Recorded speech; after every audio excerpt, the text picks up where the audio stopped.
Hi hello नमस्कार सगळ्यांना. प्राजक्ता मन जिंकण्याची वाट या चॅनलमध्ये तुम्हा सर्वांचे खूप खूप स्वागत आहे. आईसाहेबांच्या सुंदर आणि प्रसन्न दर्शनाने आजच्या व्लॉगची सुरुवात करूया. अधिक महिन्यासाठी किती सुंदर सजवले बघा आईसाहेबांना. छान मस्त सूर्यास्त होत होता. शांत रम्य संध्याकाळ होती आज.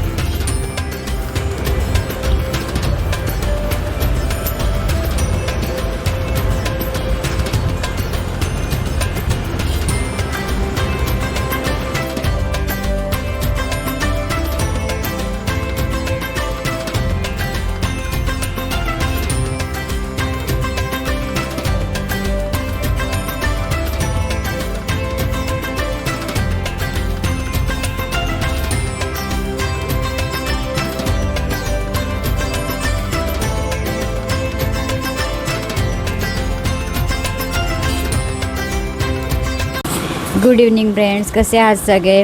प्राजक्ता मन जिंकण्याची वाट या चॅनलमध्ये तुम्हा सर्वांचं खूप खूप स्वागत आहे. तर आज मी तुम्हाला माझ्या स्वयंपाकातल्या काही गमती जमती सांगणार आहे. मी मूळची नाशिकची, माहेरची, तुम्हाला तर सगळ्यांना माहिती आहे. आणि आमच्या नाशिकच्या जेवण बनवायची पद्धत खूप वेगळी आणि इकडे मुंबईला हे लोक मूळचे खेड रत्नागिरीचे आहेत. त्यांची जेवणाची कोकणातली पद्धत होती. तर मी जेव्हा नवीन लग्न करून इथे आली ना, तर मला खूप मजा वाटायची की दिवसाला एक आम्हाला नारळ लागायचाच. प्रत्येक जेवणाच्या मेनूमध्ये ओल्या खोबऱ्याचा भरपूर इथे छेद अगदी वापर करतात मुंबईमध्ये. आणि नाशिकला आमच्याकडे सगळ्या भाजीत दाण्याचं कूट टाकायचं. शेंगदाण्याचं कूट म्हणजे अगदी रेडीच ठेवायची आई. प्रत्येक भाजीत दाण्याचं कूट आणि वाटणात पण खोबरं अगदी कधीतरी, म्हणजे ग्रेव्हीच्या भाज्या केल्या, आमच्या समजा मिसळ केली, छोले केले, अशा ग्रेव्हीच्या भाज्या असेल तर सुकं खोबरं वापरायचो आम्ही, कांदा खोबरं, आणि दाण्याचं कूट पण वापरायचो. भरलं वांग्याला वगैरे स्पेशली दाण्याच्या कुटाचीच करायचो. पण जशी इकडे आली लग्न होऊन तर बघितलं तर सगळ्या याच्यामध्ये ओल्या खोबऱ्याचा भरपूर वापर आणि मला खूप वेगळं वाटायचं स्वयंपाक हा. पण या कामात माझी खूप मोठी हेल्प केली. आमच्याकडे पोळ्यांना पूर्वी एक बाई होती, म्हणजे त्या मावशी माझ्या लग्नाच्या आधीपासून माझ्या सासरी कामे होत्या. म्हणजे माझे मिस्टर कॉलेजला होते तेव्हापासून त्या आमच्याकडे कामाला होत्या. तर त्यांना खूप मजा वाटायची की आपल्या घरातल्या मुलाच्या त्या नवीन नवीन बायको आली, तर त्या मला ना खूप टिप्स द्यायच्या. तर त्यांच्याकडनंच मी नारळ कसं फोडायचं शिकले, नारळ कसं खवायचं ते पण त्यांनी मला, अगदी त्या मोठी वेळी होती आमच्याकडे पूर्वीची, तर त्या वेळेवर कसं बसायचं, कसं खोबरं खवायचं ते शिकवलं. सुरुवातीला भरपूर हातबीत कापून घेतलेत मी, बऱ्याच जखमा पण व्हायच्या. पण मी ठरवलं होतं स्वयंपाक शिकायचा म्हणजे शिकायचा. मग त्या मावशींच्या मागेच मी असायची. मग त्या सांगायचं ये मी दाखवते. त्या म्हणजे कसं आमच्याकडे तेव्हा त्या पोळ्यांना होत्या, बाकी स्वयंपाक आम्ही घरी करायचो. मग त्या मला भाजी कापायला पण मदत करायच्या, मग नारळ कसं खवायचं, मग भाज्या फोडणी कशा टाकायच्या त्या पण मला टिप्स द्यायच्या. तर बऱ्यापैकी स्वयंपाक मी त्यांच्याचकडनं शिकली. एकदा आणि अशीच मजा झाली की माझी जाऊ तेव्हा जॉब करायची, तर तिने मला फोनवर सांगितलं होतं की तू आळूची भाजी कापून ठेव, आल्यावर मी टाकते. आणि तेव्हा मी असिस्टंटचंच काम करायची, कारण मेन स्वयंपाक मला एवढा जमत नव्हता. कारण पूर्वी कॉलेज आणि ऑफिस याच्यामध्ये लग्नापूर्वी मला काही स्वयंपाक एवढा वेळच मिळायचा नाही करायला. घरी यायला 10-10:30 व्हायचे. त्यामुळे चहा बनवणे आणि पोळ्या लाटणे याच्यापुढे मला स्वयंपाक काही येत नव्हता. तर आल्यावर मग त्या मावशी मला शिकवायच्या आणि थोडं मी जावेच्या हाताखाली पण राहायचे, म्हणजे बघत राहायची ती कशी करते, इथल्या भाज्या कशा आहेत सगळं ऑब्झर्व करत राहायची. तर तिने फोनवर मला सांगितलं आळूची भाजी कापून ठेव. मी म्हटलं ओके. मी चहा बिया पिला, संध्याकाळची वेळ होती, आणि आळूची भाजी कापली आणि तो नेमका निघाला खाजरा आळू. तर माझ्या हाताची एवढी प्रचंड आग व्हायला लागली, तर मला कळेच ना की असं का होतं आहे. तर तेवढ्यात त्या मावशी कामाला आल्या. त्या म्हणाले काय झालं गं. तर म्हणे अगं बाय, त्या मला बाय म्हणायच्या. म्हणे अगं तो खाजरा आळू होता. तर त्यांनी पटकन मला ना मग आमसुलाचं पाणी केलं आणि ते हाताला लावलं आणि गॅसवर 10 मिनटं हात असे उलटे पालटे करून असे करून शेकायला लावले. तर आणि पाहिलं तर खरंच हात लाल झाले होते माझे अक्षरशः. पण 10 मिनटात हाताची आग थांबली. म्हणजे असे घरगुती गावठी उपाय पण त्यांना सगळे माहिती होते. तर त्या मला अशा खूप टिप्स द्यायच्या आणि मला खूप सांभाळून पण त्यांनी घेतलेलं आहे. तर मला त्यांची आज इतकी आठवण आली. तर विषय असा झाला सकाळी की मी नेहमीप्रमाणे भाजी टाकायला घेतली. तर आई म्हणाली अगं आता तू नेहमीच गवार अशी करते वाटणाची, आज नाशिक स्टाईल आपण गवार करून बघू. तर मग एकदम मला आठवलं की अरे हो, दाण्याचं कूट टाकून आपण किती छान गवारची भाजी करायचो, किती वर्ष झाली आपण खाल्लीच नाही. तर मला ते एकदम सगळं कंपॅरिझन झाली मनात की अरे ही गंमत आपण आपल्या यूट्यूब फॅमिलीवर पण शेअर केली पाहिजे की स्वयंपाकात किती वेगळ्या पद्धती आहेत. तर आज जी भाजी केली ना मी गवारची, खूप मस्त वेगळीच भाजी झाली आणि सगळ्यांना खूप आवडली पण आहे. तर ती मी आईला विचारून केली. त्याच्या सगळ्या टिप्स अँड ट्रिक्स मी तुम्हाला रेसिपीच्या वेळेला सांगणारच आहे. पण अफलातून लागली, सगळ्यांना खूप आवडली. आणि दुसरी भाजी मी केली होती वांग्याची, कांदा टमॅटोची फ्रायवर. म्हणजे ज्या लोकांना वांगे आवडत नाही खायला, ते सुद्धा आवडीने खातील अशी मस्त टिफिनला देण्यासारखी भाजी आहे. तर दोन्ही भाज्याच्या रेसिपी तुम्हाला आता शेअर करते आणि तुम्ही मला नक्की तुमचे अभिप्राय कळवा की कशी झाली भाजी ते. आता मी पहिले तुमच्याशी रेसिपी शेअर करते आणि मग गप्पा मारूया आपण. नाशिक स्टाईल गवारची रस्सा भाजी करायला आपल्याला असं वाटण करायचं आहे. दाण्याचं कूट, कोथिंबीर, मिरच्या 4-5 आणि आलं लसूण पेस्ट हे मिक्सरला फिरवून घ्यायचं आहे. गवार छान मोडून तयार ठेवली आहे. आता मस्त खमंग फोडणी करूया. भाजणं वगैरे काहीच करायचं नाही याच्यामध्ये. डायरेक्ट मिक्सरला फक्त फिरवायचं आहे. मिरची, आलं लसूण पेस्ट, दाण्याचं कूट आणि भरपूर सारी कोथिंबीर घ्यायची. हिरवं वाटण करायचं आपल्याला याच्यासाठी. आता जिरं मोहरी तडतडले, हिंग टाकून घ्यायचं भरपूर. त्यानंतर हळद टाकली आणि किंचितसं लाल तिखट टाकलं कारण आपण मिरच्या वाटून टाकल्या. धणे जिरे पूड टाकली आहे. थोडासा काळा मसाला, अगदी चवीपुरता, नाही तर खूप तिखट होईल भाजी. थोडीशी साखर आणि हे वाटण बघा, आपलं वाटण तयार आहे. आता थोडंसं पाणी टाकून वाटायचं. इकडे फोडणीत गवार टाकली आहे मी.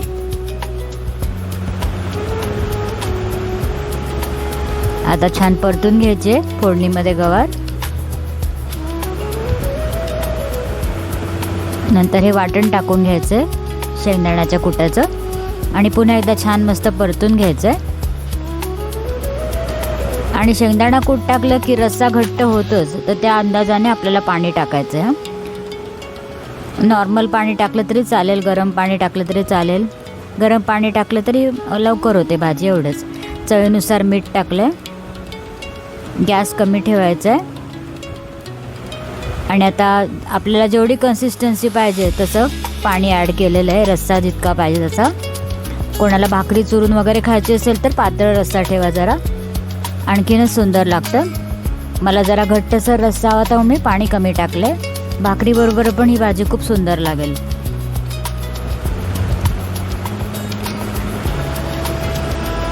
आता आपल्याला हवी तशी कन्सिस्टन्सी आता झालेली आहे भाजीची.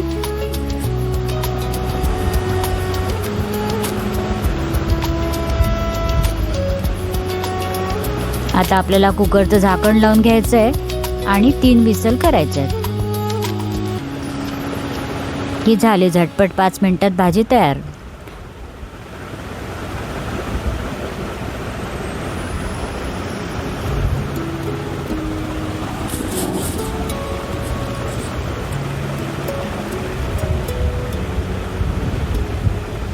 हे पहा किती छान घट्टसर रस्सा झाला ना, आणि इतकी सुंदर लागली चवीला. लसूण मिरची सगळा फ्लेवर खूप छान लागत होता. तुम्ही नक्की ट्राय करा. यांना तर खूपच आवडली. म्हणाले आता काही दिवस अशीच भाजी करत जा. आणि ज्या लग्नाळू मुली आहेत, ज्यांचं लग्न ठरलं आहे ना, तर प्लीज मैत्रिणींनो थोडं तरी स्वयंपाक शिकून घ्या, नाही तर फार मस्त फजिती होते. आणि कसं स्वयंपाक शिकणं हे काय कमीपणाचं नाही. एक आपल्याला बेसिक स्वयंपाक तर आलाच पाहिजे. सर्वायवल स्किल आहे ते. आणि निधी तुम्ही बघतच असाल कशी आता मस्त तरबेज झाली आहे. पोळ्या फक्त अजून तिला फाईन जमत नाही, त्या पण ती आता शिकते आहे. कारण लग्नाआधी मला पण जेव्हा लग्न ठरलं आई म्हणायची थोडं करून बघ, पण मी कंटाळा करायची की येईल गं मला, काही एवढं नाही. पण तेवढं सोपं नसतं.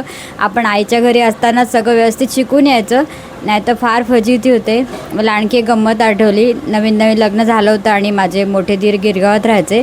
ते माझी मोठी जाऊ आणि त्यांचं बाळ ते आले होते. तर आल्या माझ्या दीरांनी फरमाईश केली, अगं प्राजक्ता मस्त उपमा बनव गं. मी म्हटलं हो बनवते. आणि येतो कुठे बनवता, पण सांगणार कसं ना, मला येत नाही. तर म्हटलं अंदाजे आठवून करूया. पण मला माहितीच नव्हतं की उपमा बनवायच्या आधी रवा भाजायचा असतो. तर मी फोडणी टाकली, कांदा आणि रवा असा घट्ट झाला एकदम तिथे, आणि अक्षरशः म्हणजे माझं उलटनं त्या रव्यामध्ये घट्ट अडकून बसलं आणि मला काही कळेना आता काय करावं. तेवढ्यात माझी मोठी जाऊ आतमध्ये आली. ती म्हणाली, काय झालं गं? तर म्हटलं, वहिनी असं असं झालं आहे. म्हणे, अगं ती हसायला लागली इतकी. म्हणे, अगं रवा भाजला नाही का? म्हटलं, रवा भाजायचा असतो का? तर ती म्हणे, अगं सांगायचं ना, तुला येत नाही तर काही हरकत नाही, थांब बेटा मी करू लागते. पण एक म्हणजे मला असं कौतुकास्पद वाटलं की माझा स्वयंपाक येत नव्हता, माझी फजिती व्हायची, पण मला ना सासरी कोणीही कधीच काही बोललं नाही. त्यांना मजा इतकी वाटायची की ही एवढी शिकलेली मुलगी आहे, पण ही शिकायचा प्रयत्न करते आहे, चुकत माकत का होईना करते आहे, कंटाळा करत नाही, यातच त्यांना खूप वाटायचं. त्यामुळे मोठी बहिणी माझी काही मला ओरडली नाही, काय नाही. मग तिने मला दाखवलं करून, हे बघ मी तुला दाखवते, आता बघून ठेव हां, असा करायचा. मग मला बाजूला उभं राहून तिने ते सगळं पुन्हा तयारी करून घेतली, पुन्हा उपमा केला मस्तपैकी, आणि मग तेव्हापासून ती रेसिपी माझ्या चांगली लक्षात राहिली. म्हणजे अशा छोट्या छोट्या अनुभवातून आपण शिकत जातो. म्हणून शक्यतो अशी फजिती टाळायला जे काय प्रयोग करायचे आपल्या आईच्या घरीच करायचे. सगळीकडेच सांभाळून घेणारे लोक भेटतील असं आपल्याला माहिती नाही ना पुढे कसे असतील लोक ते. त्यामुळे आपण मस्त बेसिक सगळं शिकून घ्यायचं आणि एकदम तयारीत राहायचं. इवन आपण हॉस्टेलला राहायची वेळ आली किंवा परदेशात शिकायला जायची वेळ आली तरी मग आपलं कुठे काय अडत नाही. बाहेरचं महागडं खाणं खाण्यापेक्षा घरी आपली मस्त भाजीपोळी, खिचडी, आमटी भात, डाळ ढोकळी, जे काय आपल्याला वन पॉट मील करता येईल, पराठे करायचे वेगवेगळे, मस्त पैसाही वाचतो आणि घरचं आपलं सात्विक जेवणही करता येतं. तर म्हणून म्हणते मैत्रिणींनो, स्वयंपाक शिकून घ्या लग्नाआधी. आणि माझे अनुभव मला सगळे आठवत होते म्हणून मी निधीला खूप शाळेत 10वीत असल्यापासूनच स्वयंपाकाला सुरुवात केली शिकवायला, की नको म्हटलं आपली फजिती झाली तशी तिची नको. कारण आजचा काळ पण मुली सगळ्या करिअर ओरिएंटेड आहेत, जॉब करणाऱ्या आहेत, अगदी मान्य आहे. पण तरी पण थोड्यातलं वेळात वेळ काढून आपल्याला शेवटी स्वयंपाक पाणी कोणालाच चुकत नाही. तुम्ही किती मोठ्या हुद्द्यावर जा, घरी येऊन स्वयंपाक तर करावाच लागतो. जरी मेड सगळीकडे कामाला असल्या तरी एका दिवशी तिने सुट्टी घेतली तर मग काय करणार ना. त्यापेक्षा आपल्याला स्वतःचं सगळं आपलं स्वयंपाक करता आलाच पाहिजे. आणि मुलांनी पण लक्षात ठेवावं की आपल्यालासुद्धा सगळा स्वयंपाक आला पाहिजे. मुलांनीसुद्धा बेसिक सगळं हे आपल्या आईकडनं शिकून घ्यायला हवं.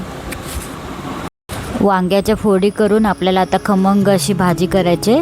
असे वांग्याच्या फोडी केलेल्या आहेत आणि कांदा आणि टमॅटो कापून घ्यायचा आहे. आता फोडणी करूया.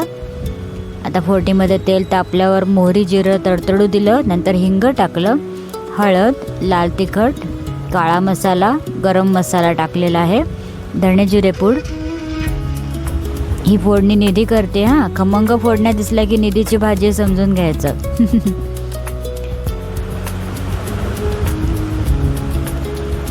चवीनुसार साखर आणि मीठ टाकले अंदाजे.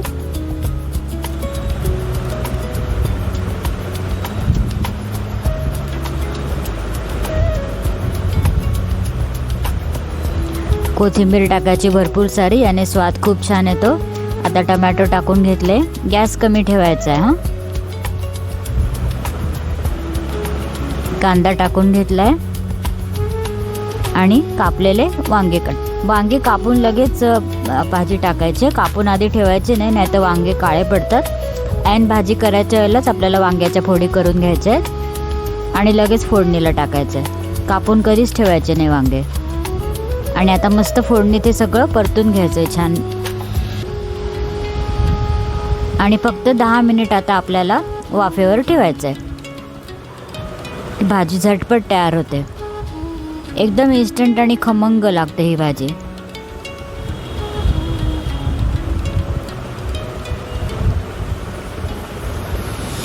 वरतून भरपूर सारी कोथिंबीर टाकली आहे.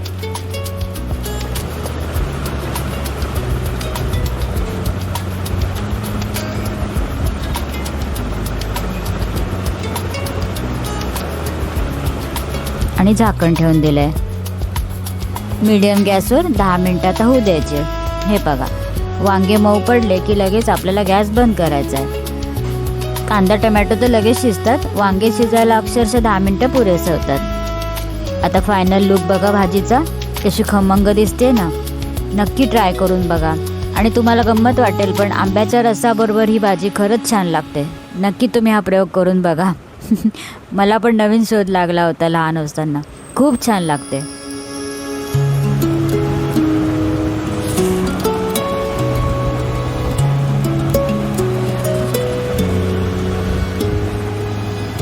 सो फ्रेंड्स, आताच आईने सांगितलं असेल तिच्या स्वयंपाकातल्या सुरुवातीची मजा.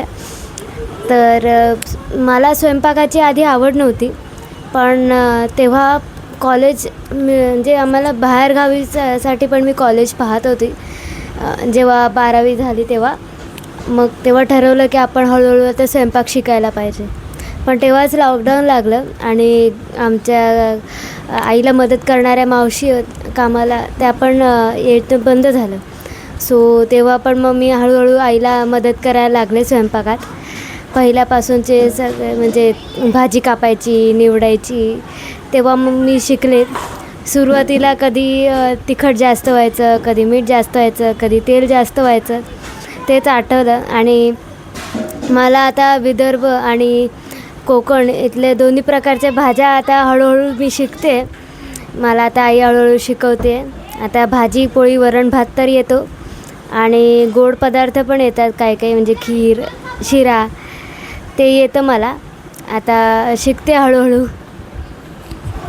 असं म्हणजे आधी मला स्वयंपाकाची आवड नव्हती, पण जसं मी स्वयंपाक करायला लागले आणि घरून पण म्हणजे चांगला प्रतिसाद होता की चांगलं बनवते जेवण, मग तेव्हापासून जरा स्वयंपाक करायला उत्साह यायला लागला. वेगवेगळ्या प्रकारच्या भाज्या वगैरे करायला आवडायला लागलं.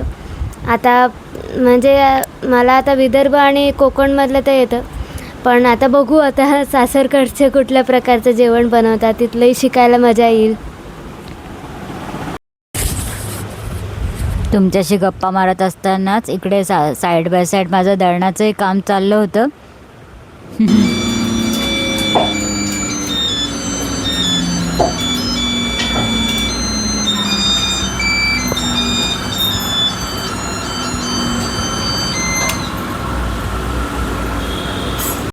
बघितलं ना, मशीनला म्युझिक कुठलं आहे, सोचना क्या जो भी होगा देखा जाएगा. बस असाच ॲटिट्यूड ठेवायचा आपल्या आयुष्याचा आणि मस्त आयुष्य एन्जॉय करायचं. मला नेहमी म्युझिक लावलं की खूप छान वाटतं. चला, तात्पुरतं तर दळण झालेलं आहे आत्ताचं. हॅलो मंडळी, या स्वयंपाकघरातल्या गमती जमती ऐकते ना, तर मला पण माझं आठवलं लग्न झाल्यानंतर काय काय मजा येत होती ती. तरी मी आधी हॉस्टेलला पण राहिलेली आहे आणि नंतर भावाकडे राहिले होते वर्धेला, त्यामुळे थोडंफार तसं मला बऱ्यापैकी येत होतं. पण तरी फरक पडतो ना, प्रत्येक म्हणजे विभागाचा वेगळा. आता आम्ही वराडे आणि हे जळगावचे म्हणजे खानदेशात आले, तर खानदेशाची भाषा वेगळी, सगळे शब्द वेगळे, काही काही भाज्यांचे तर अगदी वेगळी नावं होते. ते मला पण कळेना त्यांचे काय प्रकार आहेत. एक कोथिंबिरीला ते सांबार म्हणायचे. मला वाटलं सांबार म्हणजे कशाला पाहिजे, पोह्यावर सांबार म्हणजे आपण इडली सांबार करतो तो टाकायचा, असं काहीतरी असं वेगळा शब्द. साबुदाण्याची खिचडी म्हटलं तर साबुदाण्याची उसळ म्हणायचं, म्हणजे आमच्याकडे उसळ म्हणायचे, इकडे खिचडी. तर म्हटलं खिचडी उपासाला कशी काय चालते, म्हणजे मग साबुदाण्याची करून बघितली म्हणजे आमच्या घरी, तेव्हा मला लक्षात आलं की ही साबुदाण्याची खिचडी म्हणजे साबुदाण्याची उसळच आहे. खूप वेगवेगळे प्रकार. तसंच आणि डांगर, आपण ते लाल भोपळा म्हणतो ना, त्याला आमच्याकडे तिकडे वराडात कोहळं म्हणतात किंवा मग डांगर, लाल भोपळा असं काही. तर इकडे गंगाफळ म्हणतात. आमच्या सासऱ्यांची काशी यात्रा झालेली आहे, त्यांनी गंगाफळ सोडलं आहे, म्हणजे नदीत सोडलं, ते म्हणजे स्वाहा केलं आहे. तर मला काही कळे ना गंगाफळ म्हणजे काय, कुठला प्रकार आहे ते. त्यांना विचारलं मी शेवटी एक दिवस की गंगाफळ म्हणजे काय. तर ते आमच्याकडे मग खात नव्हते ना एकदाच सोडल्यानंतर, पण त्यांनी तरी माझ्याकरता म्हणून ते घेऊन आले आणि दाखवलं, याला गंगाफळ म्हणतात. खूप अशी काही काही मजा यायची. बाकीचा स्वयंपाक थोडाफार मला येत होता वर्धेला राहिल्यामुळे, एक वेळी तर थोडंफार करायचीच मी. आणि पोळ्या, फक्त पोळ्यांना कसं मला फुलके येत होते, आणि इकडे म्हणजे कसं तिकोडी घडीच्या पोळ्या तेल वगैरे लावून असं आमच्याकडे करायच्या. ते हळूहळू शिकली मी. म्हणजे त्रिकोणी करून गोल करायचं म्हणजे अवघडच प्रकार होता, पण हळूहळू करता करता ते पण आलंच, करता यायला लागलं नंतर. इतकी असे काय काय गमती जमती असतात ना. आणि काही गोष्टी त्या भाज्या वेगळ्या असल्या तर मी शेजारी वगैरे ते विचारून करून घ्यायची. त्यांना विचारायची ही भाजी कशी करायची, ती कशी करायची, सांगायची. त्या वहिनी पण खूप चांगलं, जळगावला पण, नाशिकचं पण असंच झालं माझं पण. एकदा मी नाश्त्याला म्हणजे रवा न घेता कणिक घेतली होती आणि कणिकेचा म्हणजे उपमा केला होता. म्हणजे आमच्याकडे ते माहितीच नव्हतं आमच्या सासरी वगैरे की कणकेचं सुद्धा होऊ शकते. कणकेची त्याला आम्ही उकडपेंडी म्हणतो. पण त्यांना ती माहितीच नव्हती. म्हणे असं काय केलं, म्हणे रवा घ्यायचा ना, रवा नसता तर मागून घेऊ आपण. पण म्हटलं नाही, म्हटलं ही पण चांगली लागते, तुम्ही खाऊन बघा. आणि त्यांना खरंच नंतर ती आवडली. त्यात इतकं छान कांदा, मिरची, शेंगदाणे सगळं घालून आणि वरून लोणचं वगैरे, लोणच्याचं खार वगैरे घेऊन इतकं छान लागते ती. पण तुम्हाला मी एकदा ती रेसिपी हवं तर दाखवेल. खास ती विदर्भातली आहे, उकडपेंडी. वरून बारीक कांदा कापून घ्यायचा, कोथिंबीर घ्यायची, फार मस्त होते ती पण. हां, तर मंडळी, खिचडी हा प्रकार पण सगळ्यांना आला पाहिजे आणि आवडता प्रकार आहे. त्यात कसं म्हणजे चौरस आहारचे सगळे प्रकार येतात. डाळ, तांदूळ, परत आपल्याला ज्या पाहिजे त्या भाज्या आपण घालू शकतो. सगळं करून छान 4 शिट्ट्या काढल्या कुकरमध्ये की मस्त खिचडी होते. खिचडी आणि 4 यार म्हणजे काय माहिती आहे का तुम्हाला? खिचडी, त्यावर तूप, साजूक तूप, लोणचं, पापड आणि ताक किंवा कढी करायची. फार मस्त लागतं. हा प्रकार एकदम म्हणजे सगळ्यांना येण्यासारखाच आहे आणि मला पण येत होता. आणि एका ठिकाणी नवरीलासुद्धा खिचडी करायची एकदा वेळ आली होती. आमच्या नात्यातलंच लग्न होतं. तर तिच्या सासूला बरं नव्हतं, त्यामुळे ती म्हणे मला खिचडी ते करता. मी नेहमी खिचडी करते म्हणून हॉस्टेलला वगैरे राहायची. तर तिने इतकी सुंदर बनवली होती ना, सगळ्या पाहुण्यांना खिचडी आवडली होती. हा एक प्रकार खरंच सुंदर आहे, सगळ्यांना येण्यासारखं आहे आणि कसा पोटभरीचा आहे. चौरस आहार सगळं, त्यात सगळे जीवनसत्व पण सगळे येतात त्यात. त्यामुळे तो एक प्रकार खूपच चांगले आहे. अशा सगळ्या आपल्या सगळ्या गमती आठवल्या की फार छान वाटतं. कारण आपण ते सगळं शिकतच सगळा संसार केला आणि आता आपल्या मुलांना पण शिकवायचं. आणि सगळ्यांनी खरं म्हणजे असं थोडंफार त्यांना बेसिक हे यायलाच पाहिजे. मुलगा असो की मुलगी असो, आपल्यापुरतं करता यायलाच हवं ना. ठीक आहे. आणखी एक तुम्हाला मजेशीर गंमत सांगते की माझे मोठे दीर होते ना, ते पण महाराजांचे मोठे आमच्या भक्त होते. तर दुर्दैवाने आता त्या हयात नाही आहेत. तर त्यांच्या घरी ना मोठा सत्संग व्हायचा महाराजांचा. तर एका सत्संगाला आम्ही इकडून अंधेरीहून गेलो होतो. ते गिरगावात राहायचे आणि त्यांच्या घरी ना प्रसादासाठी खूप सुंदर शिरा केला गेला होता. सत्संग झाल्यानंतर सगळ्यांसाठी प्रसाद भोजन होतं. तर शिरा एक इतका उत्कृष्ट झाला होता ना. तर मी विचारलं माझ्या बहिणींना की कोणी केला शिरा. तर वहिनी म्हणाली मी आणि माझ्या बहिणींनी दोघींनी मिळून केला, कारण जेवायला भरपूर 150-200 लोक होते. तर मग मी त्यांच्या जी बहीण आहे त्यांच्याजवळ गेले. म्हटलं तुम्ही कसा केला हो शिरा एवढ्या लोकांसाठी. तर त्यांनी इतकं मस्त मला समजून सांगितलं ना की ते आयुष्यात माझा शिरा पुन्हा कधी बिघडला नाही. त्यांनी एक मला प्रमाण सांगितलं की त्या प्रमाणात तुम्ही 2 माणसं असो नाही तर 200 माणसं असो, तुमचं प्रमाण चुकूच शकत नाही. तर मी कधी प्रसादाचा शिरा तुम्हाला बनवून दाखवेल ना, तर माझी खात्री आहे की तुमचं ते रेसिपी कधीच बिघडणार नाही. अगदी म्हणजे सगळं एक वाटीचं प्रमाण आणि कसं भाजायचं, केळाचे काप कधी टाकायचे, मग त्याचा चुरक नावाजोड झाला की कसं दूध टाकायचं, पाणी टाकायचं, त्या इतक्या सुंदर त्यांनी वर्णन केलं ना की मी पुन्हा अजिबात विसरले नाही. आणि मला सांगायला इतका आनंद होतो की जेवढे पाहुणे येऊन गेले सगळे माझ्या शिऱ्याची आठवण नेहमी काढतात की तुझ्या आजचा शिऱ्याची आम्हाला नेहमी आठवण येते, तुझ्याकडे येणं आता होत नाही, तुझ्या आजचा शिरा आम्हाला खूप आवडायचा. तर आणि आईने पण मला तेच प्रणव देत नाही. हो का, अरे वा. तेच म्हटलं म्हणजे स्वयंपाकाच्या आमच्या खूप गमती आहे. तर आठवत होती तसं एक सांगते मी तुम्हाला. सो मंडळी, सगळी आमची अशी मस्त किचनच्या गमती तुमच्याशी शेअर केल्या आहेत. प्रत्येकाचे अनुभव वेगळे आणि प्रत्येकाचे विचार वेगळे, पण बेसिक आपलं सूत्र हेच आहे की आपल्याला बेसिक स्वयंपाक आला पाहिजे. सगळ्यांनाच आला पाहिजे. हो. आणि आम्हाला तर तेच वाटतं की मुलगा असू दे नाही तर मुलगी, दोघांनी कोणावरही डिपेंड राहायला नाही पाहिजे. आपल्याला करता आलं पाहिजे.